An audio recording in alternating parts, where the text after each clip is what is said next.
bien accroché sur un bout de métal, les fils entremêlés, jusqu'à ce qu'on nous déballe. Tes yeux se sont posés sur le blanc sidéral de nos cœurs échoués, loin de l'écran total.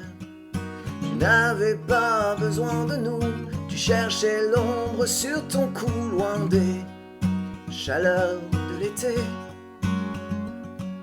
Tu promenais dans les rayons, ton panier vide et sans passion, sans penser un instant à tes pieds.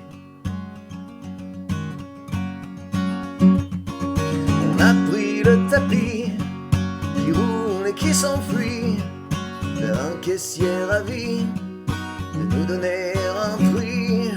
Tu as donné les pièces pour nous prendre en retour, argent contre tendresse, une issue de secours. Tu n'avais pas besoin de nous, et nous voici sur tes genoux posés, libérés des étals. Tu souriais sur le chemin en nous caressant de tes mains, on se sentait si spécial.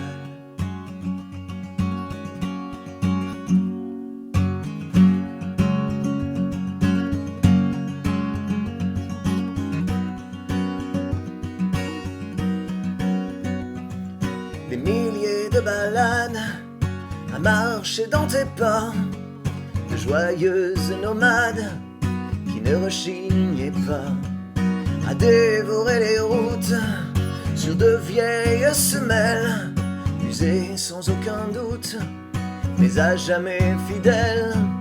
Tu prenais si bien soin de nous, à nous étendre sans pince au bout pour ne pas risquer la pliure.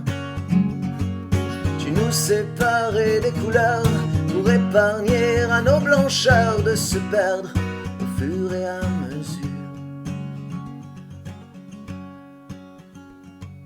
Mais un matin pressé, sans vraiment le vouloir, tu nous as séparés en rangeant tes tiroirs, chacune bien isolée dans une tour d'ivoire, à se croire condamnée à ne plus te revoir. Tu avais tant besoin de nous que tu as cherché jusqu'au bout la paire qui t'avait tant manqué. Tant de solitude aujourd'hui, de sœurs qui traînent sous un lit, mais toi, tu nous as rassemblés.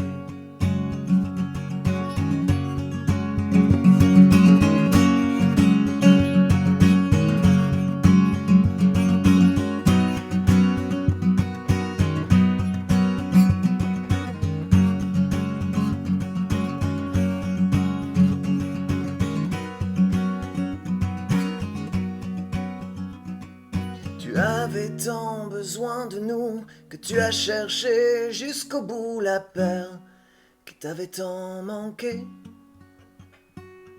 Tant de solitude aujourd'hui, de sœurs qui traînent sous un lit, mais toi, tu nous as rassemblés.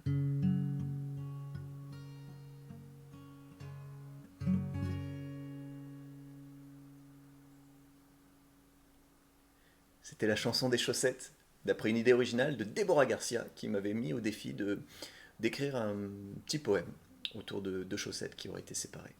Et en fait, j'ai pas pu les laisser l'une sans l'autre, et il fallait à tout prix qu'elles finissent ensemble. Merci Deborah pour l'idée, et merci à vous pour l'écoute. Au plaisir d'une prochaine chanson, pourquoi pas sur des slips troués. Voilà. J'y retourne. Je suis devenu le premier poète des chaussettes.